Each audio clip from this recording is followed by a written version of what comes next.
Welcome to Finlos Asks. My guest for this episode has impacted many lives throughout his career. Harry Nerenberg has been involved in education since he graduated from college. Whether teaching in an inner-city school in Philadelphia or an alternative school in Miami, or as a guidance counselor to a generation of graduates, Harry has never questioned his chosen work. And unlike many who leave education exhausted or jaded, it took a pandemic to finally get him to accept retirement. Even now, he can be found volunteering on campus or advising young people in his community as they work through the college admission process. In this episode, you'll hear about his unwavering belief in the worth of all children, his dedication to his lifelong partner, and about the importance of having a comfortable seat in your office.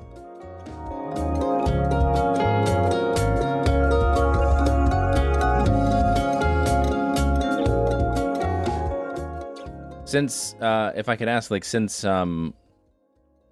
retirement and since not being tied to the school calendar, have you felt any sort of shift in terms of not? I think one of the benefits of teaching and following the school calendar is we get to reset every year. We have that sort of clock that lets us not start over, but it gives us at least a milestone each year. Do you miss that, or do you still experience that in any kind of way? I never took off for summer, so I worked straight through. The only difference was there weren't a lot of kids around, so the routine was different. But I went into teaching was to take summers off, and I think the most I ever took was a month, maybe 5 weeks, one time, two times. I've never taken summers off. I've always worked. So it's really hard to talk about that clock that teachers have. That's interesting. I know what you're talking about. The restart. I never got excited for the restart of school because the restart of school meant everybody was going to be needy and wanting schedule changes and or transitioning to school. So I hated opening a school. I liked it, but I also disliked it too. Yeah, it's a lot of work. I couldn't wait for the first week of school to be over. Right. Yeah, I guess that's true. And here up in Tallahassee, we don't have an official summer school. Like each school has its own ways for students to make up credits and things like that, but there's no summer school to speak of. But yeah, I guess that's true. Even the guidance counselors, they get a little bit of a break, but they're there pretty much all summer kind of. Yeah, and I always work. But South Dade, I worked a lot. At Palmetto, I used to work and comp my time, so I could use my sick time, and never use sick time. So, when the pay stopped being daily rate, I said, I don't want the hourly rate. Just give me comp time, and I'll take a couple Fridays off here and there. So when I retired, I had 275 sick days. Right. That's really cool. Yeah, it was a good thing. So no, it's funny you say about that because I really never, the opening of school is just the opening of school, and I sort of like those summers when they weren't structured. But yeah, and even when I taught, I was in alternative education almost my whole time. So the opening of school, it was hard getting the kids to come to school. So we get all ready for the first day of school, and maybe 3 kids would show up to each class, maybe 2. Then we'd go out there the whole first 2 weeks of school trying to find, where are you? Why aren't you at your alternative school? And then school really started about 2 weeks in when we got all the kids round up, because a lot of them are truant. So all my whole education, opening of school's never been very special. Right. And that clock, and back then we worked all summer too, because back then summer school was big, and the money was good, so we all did it. So, yep. And so, what's your daily routine like now that you're kind of not in school? Every day is a little bit different. I mean, some mornings I wake up early and just go and take a walk the dog. Some days we sleep in and we watch CBS News Sunday, the morning news. That's a big thing. We like CBS morning news, whether we watch a tape delay or whatever we do, or later on a podcast. But no, it's really, there's nothing. It's almost just like the best part about retirement is that I get to play with Debbie. I mean, every day is different. I mean, without a doctor appointment or errands to run. I mean, during the pandemic, it was like once a week we'd go shopping, we'd go to BJ's, we'd mask up, and bring home stuff. And we basically didn't go anywhere. Deb's still very careful about the pandemic. She's still, we're supposed to go. We went up to Philadelphia so it was October 20th all the way through Thanksgiving, and we spent a month up there. That's when the numbers everywhere were dropping. and we're supposed to go up this summer for a wedding. My niece is getting married, and if the numbers keep going, we're not going. Yeah, things are kind of ticking back up again right now. Yeah, it's crazy down here. I saw your numbers are up high too. Yeah, considering the population, it's a little bit scary. But Yeah. I mean, I don't know what it's like in South Florida, but here, um, it's as far as most people are concerned, the pandemic's over. Like, Yeah. there are still kids who mask, there are still teachers who mask, but if you go shopping, almost nobody's masking anymore. That is where you go. If you go into Walgreens or CVS, tends to be higher level of masks. Mm-hmm. I went to Walmart for the very first time in 2 years yesterday, and it was about 20% were masked. That was BJ. It's been nice for BJ's and Costco. They have hours for the seniors, so that's what we've done. We go to BJ's at 8 o'clock in the morning or Costco at 9, and we're the only ones in the store. It's like awesome. So we've done that almost every time. So yeah, we're pretty careful. I mean, we've gone. We didn't go out to eat for. I think last July was the first time we went out to eat for our anniversary. I've gone out a few more times than Debbie, but she was infectious disease nurse for years. She's super, super careful. So, and we're, it's people we see outside. Today we're babysitting for our goddaughter's kids because her brother had a baby but doesn't want them to bring the kids. So the kids are coming here. So we have a 5-year-old and a 1-year-old coming to spend about 5 hours here. So that'll be an interesting experience for us. It'll be good. And we've seen them. That's one of the few people that she's so careful too. Mm-hmm. So it'll be nice. Sit around the pool. You know what we'll be doing? We'll be sitting around the pool. That's the best thing to do. No, for sure. With your kids, for sure. Right? Yeah, for sure. It's great. We we used to get those like the silly inflatable pools, but they're too big for that stuff now. So we have to find friends and family who have pools to go hang out with, or just travel to. When I was your age, we used to go to Debbie's family was real big. We had a community pool near us, mm-hmm. but Debbie's family used to go to the club, which really wasn't a club; it was just a pool. If you could, I would love to hear about Philadelphia because, you've been in. What's the time split between the time that you spent there versus Miami? So, born in inner city Philadelphia, mm-hmm. called West Philadelphia, West Philadelphia, in a row home. When I grew up, it was a very Irish, Italian, Jewish neighborhood. Very, lower middle class, I guess it would have been I don't think we called anybody back then. My dad had a restaurant in the real lower income area for the first few years of my life. And I guess when I was about 11 or 12, he bought a restaurant in a very Irish neighborhood, actually right next door to a Catholic church, fried seafood restaurant. But the neighborhood had a huge change in the early 60s called the White Flight. I don't know, I'm sure you know what that is. And as African-American people moved into the neighborhood, the white people sort of just all left. And there are some pockets that stayed. So my father's restaurant from 59 to 66 was, continuously white Irish Catholics, Italian Catholics coming in and buying fried seafood. It was a very religious area. I mean, my early memories were, the priest and the nuns would come in and buy seafood on Fridays. And, in fact, this last year I gave up cookies for Lent. I still give up things for Lent. Because my friends growing up, they'd come to Yom Kippur not fast on Yom Kippur, and I'd give up things for Lent. Being one of the few Jewish kids in the neighborhood, there was a synagogue, but I stayed in the public school right by my home. There was a lot of prejudice, a lot of bigotry towards Jews, with the Irish and the Italians. And, chased home quite a few times. And later on, it became the black kids. It was the same thing. The neighborhood was tough. My middle school, which was junior high, was about a 50-50 school. And my senior high that I went to started out being 75% white, 25% black. There were no Hispanics in Philadelphia at that point. And with a matter of 10th through 11th grade, it went to 90% black to 10% white. Major riots in 68 in the school. We had police officers all the time, multiple fights all the time, mostly defensive for me. I was an athlete, so that sort of helped a little bit. And they knew me from my father's store. I also worked in my dad's store. And he was, from the time I was in 7th or 8th grade, and robbed many, many times, gunpoint to my mom, to me, to my dad. So he stayed. So finally, I went off we finally moved out in the end of 69. No, the end of 68, I'm sorry. And because my little sister was just getting traumatized every day. And I stayed in my high school. It's funny, actually, a funny story. I stayed there till November of my senior year. And then someone ratted me out that I moved out of the neighborhood, and they made me leave the public school to finish up my senior year at a very white suburban Jewish high school and switch schools not knowing anybody. So I really just finished the school year up.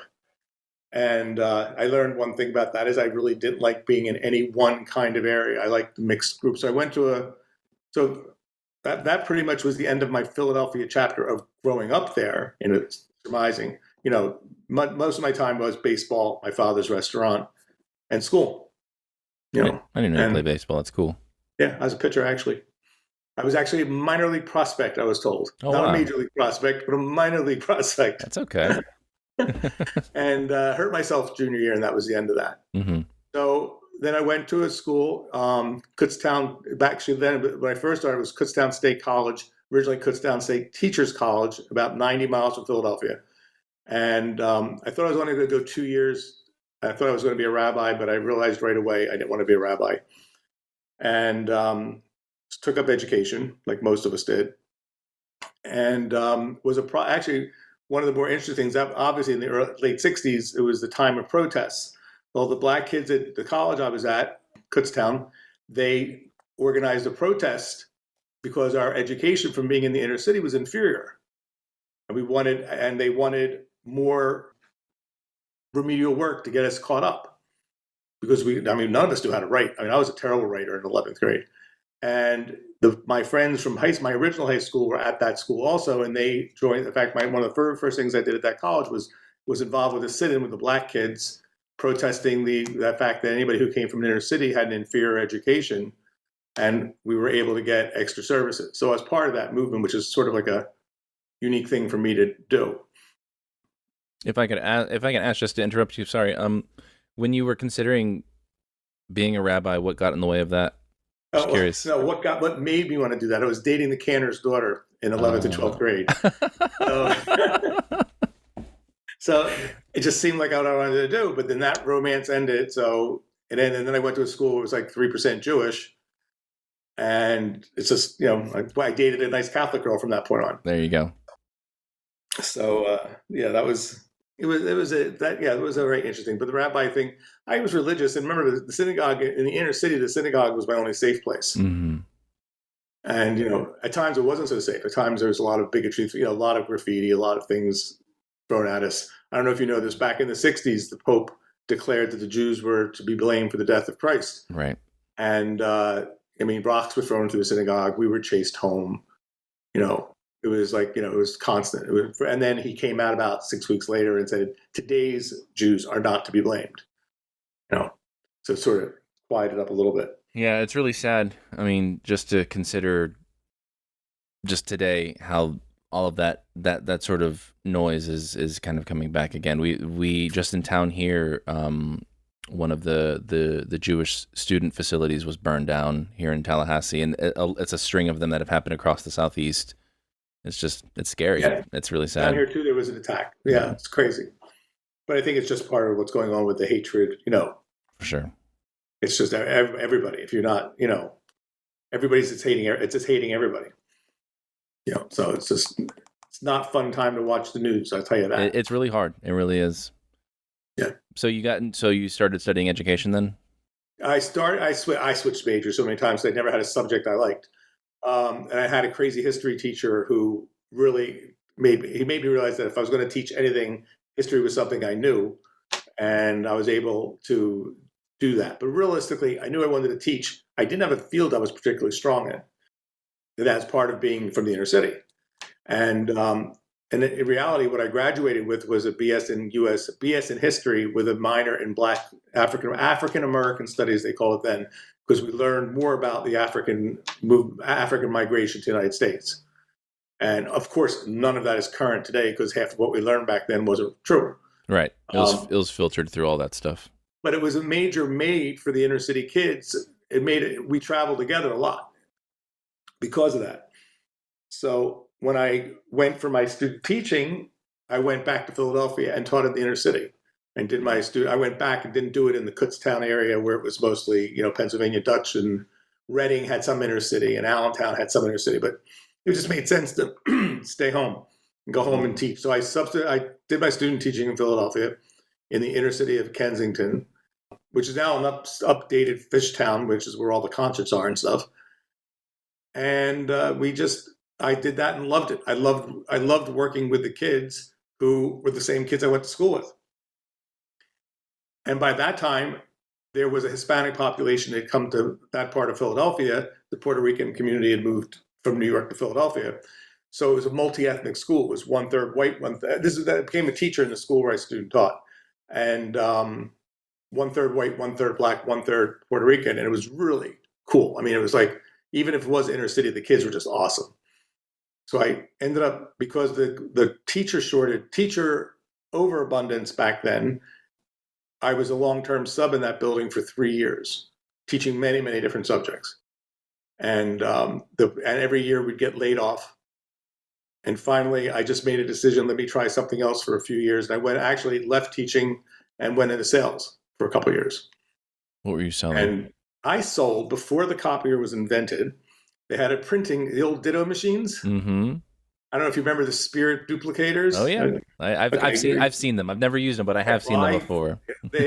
These were a step up. They were ink machines, and they used stencils. Okay. And so I was a service salesman in Philadelphia, and then I ended up wanting. I knew I didn't want to do this, and so Debbie. I don't know the story. There's a whole story. I was almost killed in a car accident, laying there in the snow, having been thrown a few feet. Debbie's there, and I wake up and she was going to a nursing fair. We were getting married that July. And I said, can you please find a hospital someplace warm? She goes to the fair in New York, and Mercy Hospital offers her a job, free rent for 6 months. Mm-hmm. Went to my boss, said, I'm leaving. He said, can we transfer you? So they transferred me. So I ended up continuing to sell them down here. Up in Philadelphia, I serviced and sold. And I was actually top salesman in the country from 1980 to 82, I was top salesman in the country because the Cuban community loved me because I wasn't one of the New York guys who were rude. I was from Philadelphia, and they helped me. I gave them $20. So I was top salesman in the country only because the servicemen liked me. So then Xerox came about, and I knew, you see the writing on the wall. The company's still around. It's called Gestetner. And they weren't a very good copier company. So I just left. And then I knew Deb and I took off sick. We've been married 2.5 years, and we decided she quit her job. I left my job, and we took 6 months off, lived on Key Biscayne. And that was the last time we were retired. We didn't do anything. Second retirement. We spent every dollar we had plus more. Mm-hmm. Lived on the Key, went to the beach every day. Very much like what we're doing now, but just not going to the beach, going to the pool instead. Mm-hmm. And just really enjoyed each other. And then finally, when we ran out of money, I put my application in Dade County Schools and went my first interview to a school called J.R.E. Lee Opportunity in South Miami, which worked with disruptive kids, and walked in and told the principal my story, and she hired me on the spot. I was hired without an application in, really. And 2 days later, I was working there as a social studies teacher. Actually, math teacher the first year, and then I went to my field, social studies. But there it was more about teaching, social behaviors and behavior modification and working with changing, their mindset. And a lot of the kids were, from families with criminal backgrounds. A lot of the kids were abused. A lot of, I don't think there were any stable families in all the kids. And I taught there for a couple of years. And then the principal, basically, the counselor kept missing schools. So he said, why don't you just take that position? I was not certified. And there was a big fight downtown. And finally, they let me do it for 2 years while I got my master's. At the same time, I just got my master's in ESOL right before that, because that was a subject I could teach. And so I taught that only for a short time. So I took the counseling job there and was department head there until 95. And that's when I came to South Dade. And I knew I didn't want to work with disruptive kids anymore. I knew I wanted to work with both. South Dade offered me the option. It was like the buffet table of students. Right. It was a good mix. Yeah, it of, was of very the interesting. it was a and I remember being there. So I was there from 96 to 2001. That was my tenure there. And Evan and I have talked about this, and we try to remember, like, in an honest way, what the mix of students were, because we're always going to be limited by our own experiences and what classes we took. But Southdade was a pretty diverse school. I think Extremely. it had a good mixture of kids. Yeah. Yeah. Yeah, and it was it was a great place. It was a great place for me to make that transition. I didn't expect to be department head the first year, but they just he. I don't know if you remember Don Herschel. I don't know if he was there when you were there. Yeah, he was there. I think my freshman year, and then he just switched Yeah, out. he's a pretty amazing guy, and he said, "Listen, I'll train you." The assistant principal, Mr. Hennis, was a department head one time. We'll train you. You can make all the mistakes you want in the first year, but the second year you're going to be responsible. So I took that job, and it was a huge. That first year was a huge adjustment for me, going from where I could trust kids. When I was at JRE, I mean, I the nice thing about that is when you're working with disruptive kids, you can be loving and caring and trusting, but you never trust them. Whereas I would never leave my wallet on the desk. I would never leave my keys sitting out. I would never, there's just things you wouldn't do because those kids were so impulsive. They would just do even if I had all the respect in the world from them, which I did, it was, you just knew that they had so many, their moral compass was so skewed that they didn't even know sometimes the difference between right and wrong. And I'm talking majority, not all of them. I'm obviously, I had some unbelievably great kids there who just made mistakes.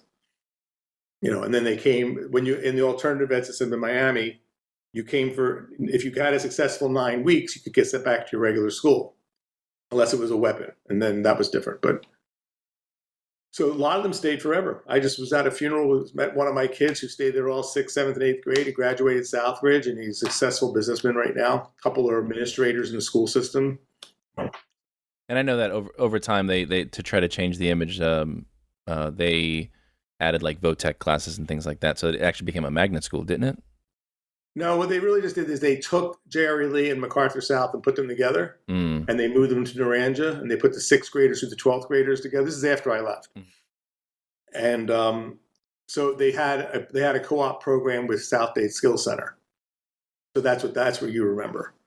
But yeah, the kids were pretty interesting group of kids, and I loved it. I mean, I just loved it. But I always said, I watched teachers teach there who were burned out, and I always said the day I don't love what I'm doing, I'm going to leave. And I did a couple of personal growth classes at that time in my life after Andrew. And I just decided I wasn't going to do it. I needed to give myself a fresh start and not be so skewed. And that's when Southdade came about.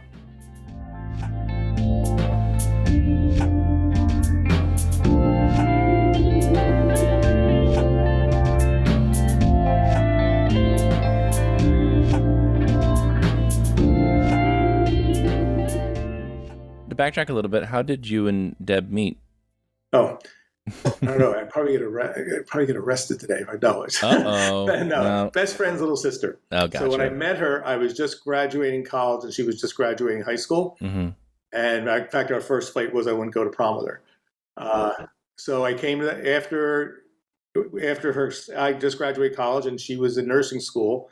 And I came to visit her, and her mother said, "Steve's not here." And I said, "I'm not here to see Steve." And they never had a problem. I mean, they really did not have a problem with Debbie and I seeing each other. Mm-hmm.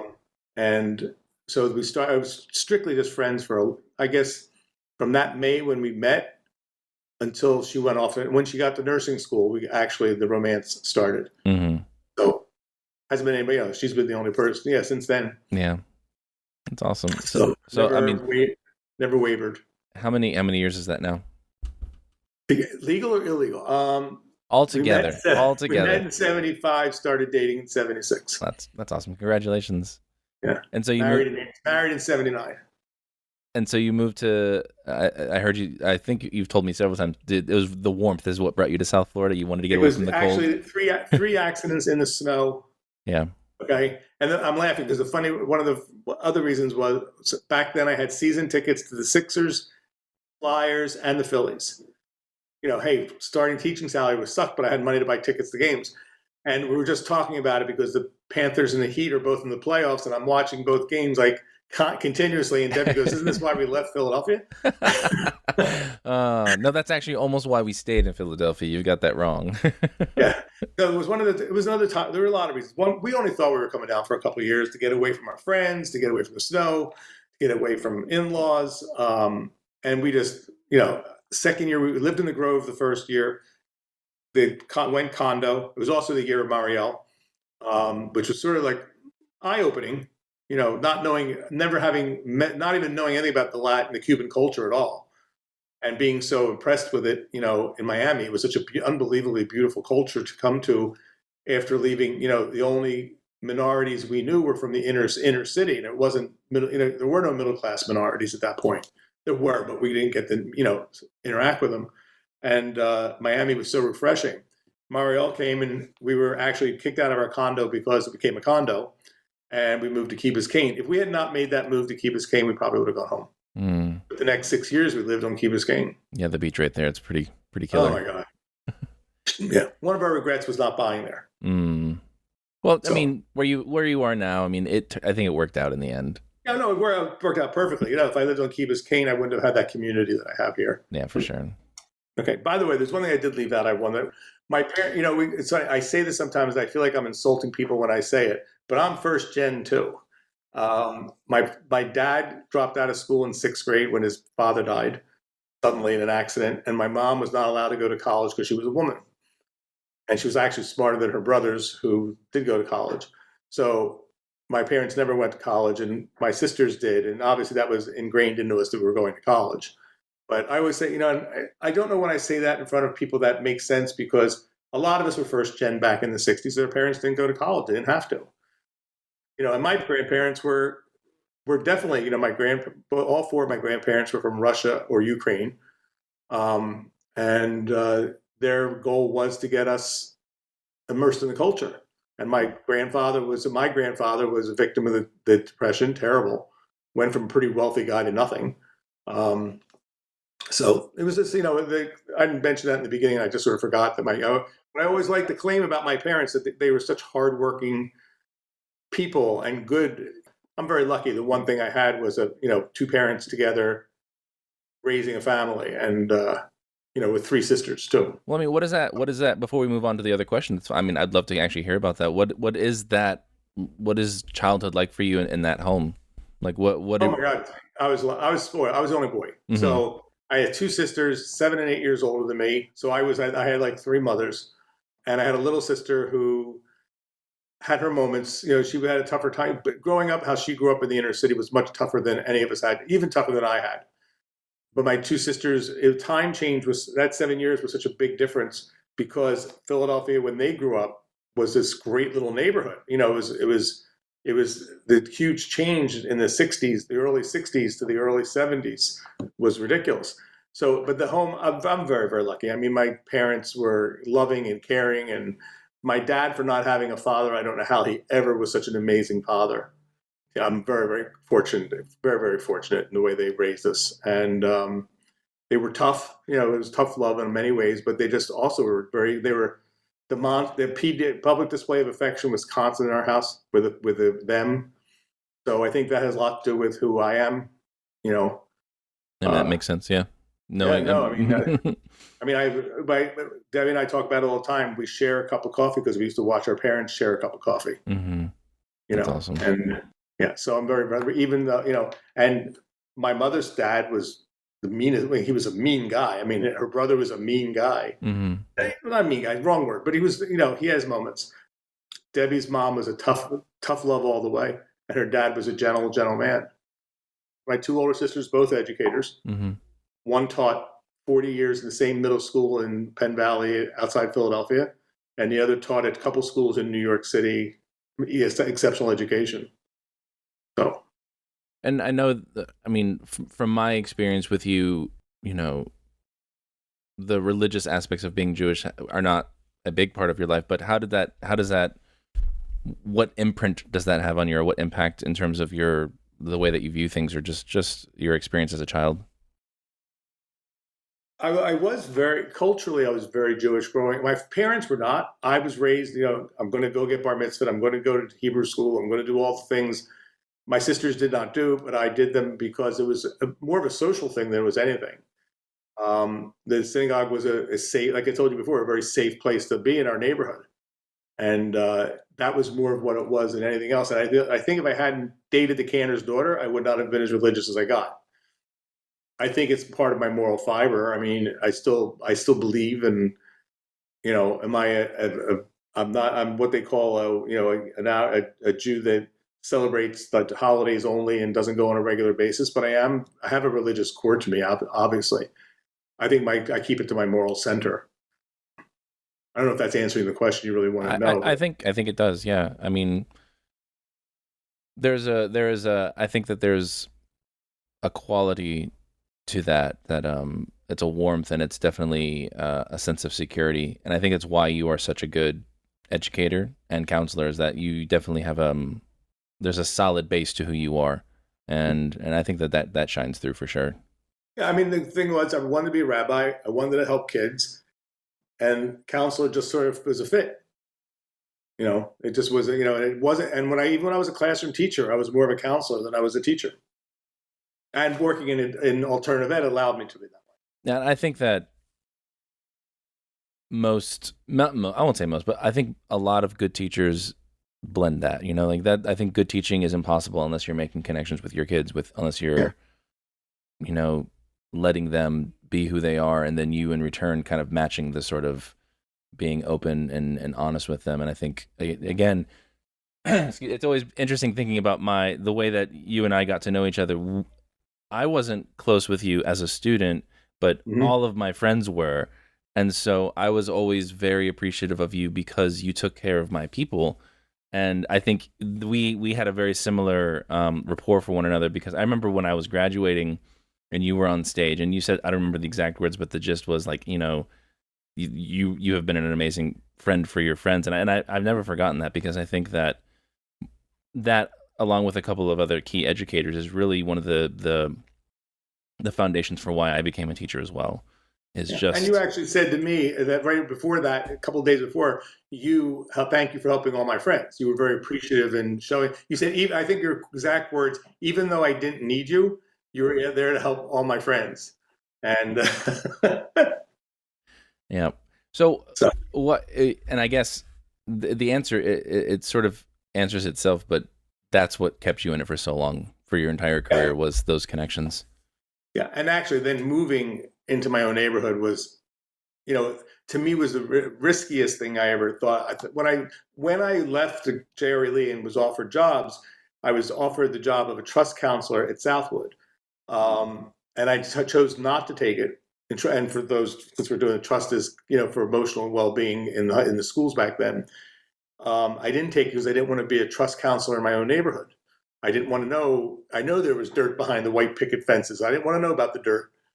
And it ended up being a really good decision, because that was the year the young man was killed at Southwood, and I would have been in the midst of, even though I know I could have handled it, it would have changed. And I know it would have veered me tremendously. And so I went to South Dade because it was 13 miles away, and I was able to escape back home. And what I realized after about 3 or 4 years is I really should have gone to Palmetto.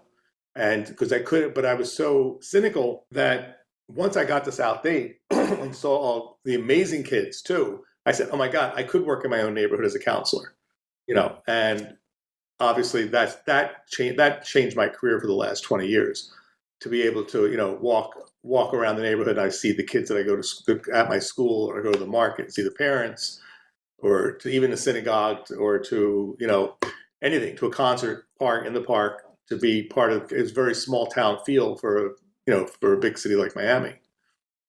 So yeah, there's definitely something grounding, and it is a rewarding sensation to like know that wherever you go, it for one, it keeps you honest, and it keeps you true to the students who you serve and their families. But you are a part of that community, and it's great, because having done this, definitely everywhere we go, there's students or there's parents who we see, and it's definitely a very positive feeling for sure. Yeah. Oh, and funny part was, when I was an academic counselor at Palmetto, Debbie would not let me go to the market with my t-shirt, palmetto shirt on, palmetto hat, anything, because everybody wanted a schedule change or they wanted to complain. And it's nice because when I took over the college counseling position, it wasn't, they didn't know I was still changing schedules because I was still able to do it. But they didn't need me for that. So I wouldn't be stopped in the market. The last thing anybody wants to talk about in the supermarket are their SAT scores. It's easier to talk about personal issues than to talk about your SAT scores. So yeah, I love that part of it. And I actually missed that a little bit actually this last year, is that I'm not part of that. Even though I run into people all the time, kids come back to visit, it's not on that daily routine. Like I said, I don't miss going to work, but I do miss the interaction with the kids. What was the, I guess, what are the challenges to continuing in any profession, but specifically with teaching and counseling? Like, what are some of those, whenever you'd have those moments to where you were considering not coming back, what sorts of things got in the way of that, do you think? What do you mean not coming back? Paco, there's never was a time I questioned my career. Okay. I guess not coming back. The only question I ever had was ending it. Right. Just because of my educational background, like policy is a big part of what I do. So I'm constantly running up against the philosophy of education versus my classroom practice, because it's really hard to strike a balance between those two things. So all the time I'm kind of dealing with the philosophical problems of education as an institution, but then I'm always rewarded by the immediacy of being in my classroom. So I guess, like, what are the sort of the things that are going on for you, or were going on for you? It's sort of funny because you say it, because the only time I ever walked out stressed is whenever I went downtown to a department meeting and came back with all the changes in policy. Mm-hmm. Or the rules would change, or the testing would change, or things we'd have more and more work to get done. But once I left the meeting and the stress would go away, and you go back into the building and everything was still going well, or even not going well, just everything was back in a high school situation, it didn't matter what anybody else downtown told me. I can't imagine what's going on in today with the way the political situation is, and the fear of what we're all looking at of actually being controlled tremendously. Mm-hmm. But realistically, there's never been a time I questioned being a teacher or a counselor. There's never been a time I've questioned the position I'm in at a certain school, like moving around, because I did move a few times. But there never was a time where what was going on outside the school impacted my love for what I was doing. That I loved getting up and going to school. I mean, I really did. I mean, I 5:30 was a little early, but I think a lot has to do, and I give him so much credit, was when I switched to the public school, regular school, and Don was my principal. His passion was so contagious. It was, I'm sorry you only got 1 year with him, because how he modeled being a principal and a leader of a school, and said to me, he taught me a very valuable lesson in guidance. He says, if you want your department to be successful, you have to you want everybody to know your name. That was not who I was. I mean, I was high profile at J.R.E. Lee, but that was only 100 kids. But to walk into a school and say, okay, everybody has to think that you can get everything done for them, and you're there to help them. And your department is not just me, the department. And you knew that department in particular needed, it was hard to make that the best department in the world. But you wanted the parents and the kids to know that your door was open. I loved when he taught me that. And, it had nothing to do with my ego. It had nothing to do with, I'm not, me better than most people. I am not so super social. I am, I do not have a litany of people coming and visiting my house that are friends. Deb and I are very, very private people in the real world. But when I tell people that in the school and they laugh at me, they think I'm kidding. But we really are very much introverted, and only very few people really know Debbie and I. But that person who at the school is I'm changing the topic totally, but I never let that stuff take away the passion of going to school every day, of being part of that community, of watching kids succeed or fail, because sometimes failure was, part of the valuable lessons we all teach, So the school, getting back to what you just asked, there really never really was a time that the outside world ever impacted my passion for teaching. And I've seen it impact teachers all the time. I've seen so many people leave education because of what's going around, and they feel like they can't do it anymore. And that's so frustrating. Being a teacher is a lot tougher than being a counselor. I mean, I think that I'll agree with you, but I don't think that's actually true. I We can think close our door. We can close our doors. You can't. that's fair. I think that you have. I think they're just different parts of the same. I'm trying to use an analogy. I can't even think of a good one. It's all in the same process. I think the problem with, or the challenge to counselors is so often that they get put into that position of just doing the technical aspect, the schedule changes and things like that. So it becomes much more about data as opposed to actually making connections with students.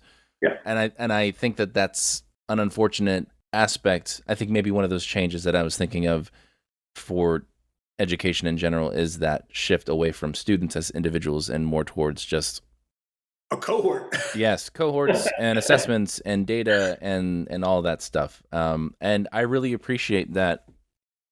Looking back, that stuff was going on even when we were there. My years, we were just transitioning from whatever the Florida HSCT, yep, the high school, yep, and then we were transitioning to FCAT. So, like, it was still going on then. It's not any different. So I really appreciate knowing that, even if I didn't know it at the time, that those struggles were nothing has changed really in terms of what a good teacher and what a good counselor is, and it's just remembering the students and talking about that. You if you could speak a little bit, because Eva always, it was biggest for me in the years after I left, but Eva was still there. The what was symbolically, emotionally, or just in general, what was the importance of the sofa in your office? Okay. So I always had a sofa. Once I moved out of the classroom, actually, I had a small sofa in my classroom too, to see a little love seat.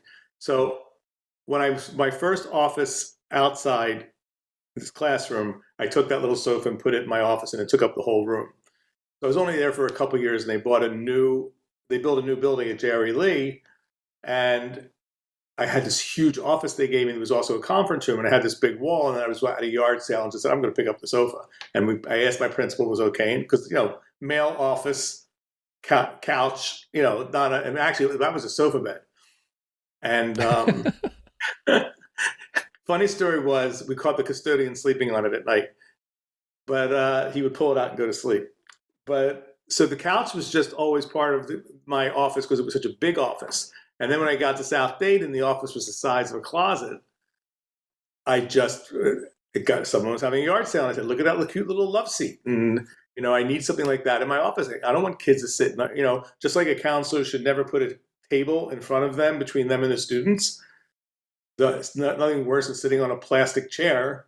If you're upset or, you just need to be nurtured or cared or listened to, you want to be comfortable. So always on the look for a couch. I mean, always. And then that poor baby stayed. I think we threw it away when I left. So the couch at South Dade, I always had to have a couch. And that little office just made it possible. I mean, only so much fit. I mean, I don't think it was bigger than 10 feet long by 5 feet, 6 feet wide, maybe. It was a tiny room. Yeah, it was really tiny. And actually, the office at Palmetto was actually smaller.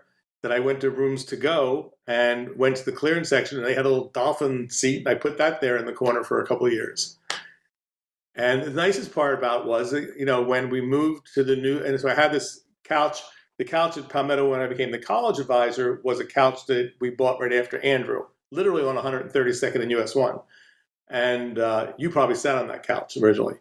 But we had it, I took it, so I had this big office again, and I put the big couch there. And when we were moving, we were told we couldn't bring anything into the new building. No furniture, everything was new. You couldn't leave it. I mean, we weren't allowed to bring anything except papers.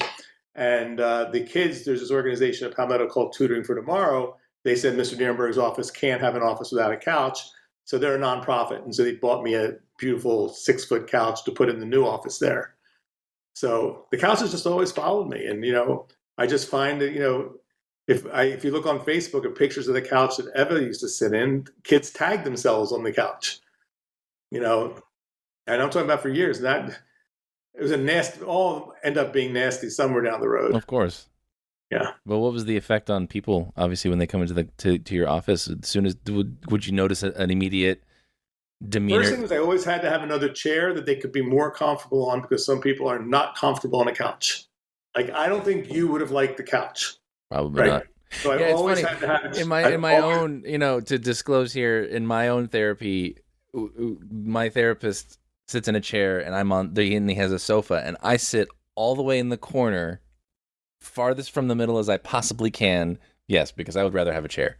Yeah, no, and so I always had not a nice chair, but a chair they could sit in because obviously, also, if you have somebody who has a back issue or has physical issues, they can't get into a couch that sinks low.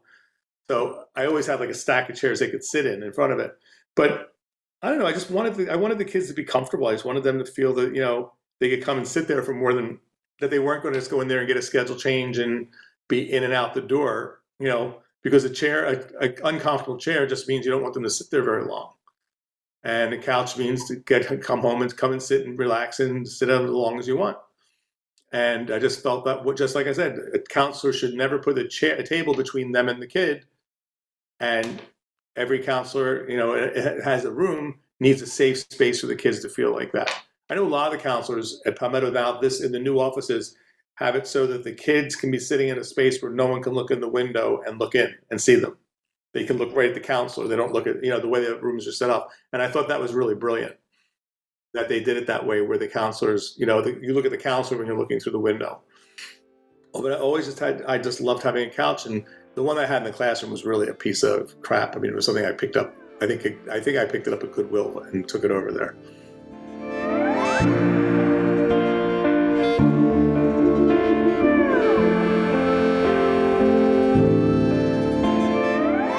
Do you find yourself, with social media, do you find yourself kind of reminiscing, following certain specific students, former students who are now friends and family members of yours? Well, you included, but yeah, no, social media is the best gift of all. I always love the fact, first of all, I was just telling this story about Live Journal and Dead Journal, how that was the original social media. It wasn't MySpace. Mm-hmm.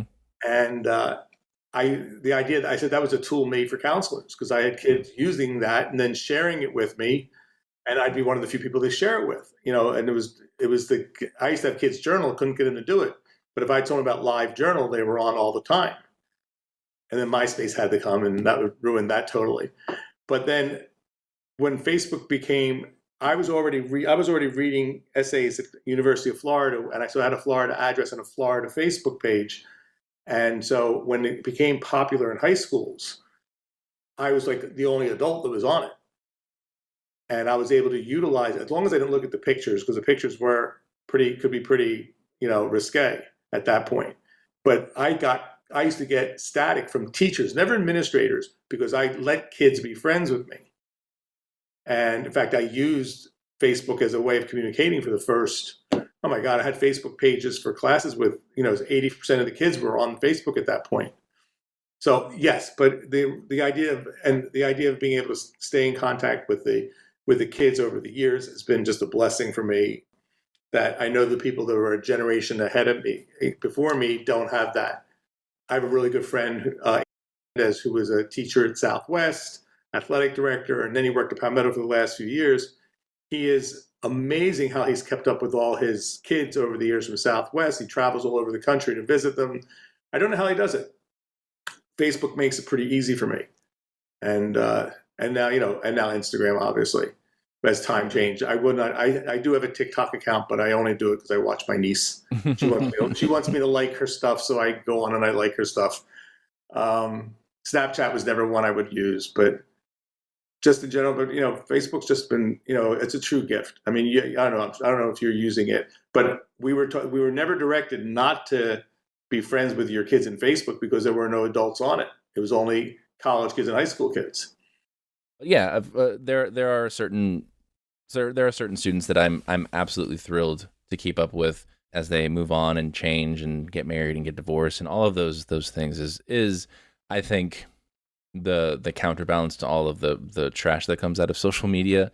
But there are some benefits, I think, and I think for folks like us for whom those connections are really valuable, I think it is really nice to be able to keep up with them. I had a harder time letting the parents be my friends than I did the kids. Always. But and so I do both now. I mean, obviously, because I do some fundraising, it's nice to have those parents on there as Facebook, so I can do a little bit of fundraising if I want to. Facebook, if you look at my Facebook, you guys are probably the closest family that's on my Facebook page. So it's not Harry Nerenberg, the person, it's Harry Nerenberg, the dog lover, the student lover, the lover of high school. That's all it really is. I don't know what'll happen to me as I get further and further away from the high school. So. Oh, that's interesting. What is Harry Nerenberg out of school? Who are you now? I haven't figured it out yet. Pandemic's a great excuse. Yeah, there you go. But this transition, I'm not ready. I can't even begin to even think about what's next. But I haven't figured it out yet. Yeah, is it a scary thing though to kind of not know? Not at all. I mean, I know it was time. I could have kept going on and on and on. And I mean, if I didn't have what I have with Debbie, I definitely would have stayed in school. Nothing else would have kept me. But I have time is limited. I want to play. I got in this marriage. I'm lucky enough to have that lady behind the door over there. No, I'm really content what I'm doing.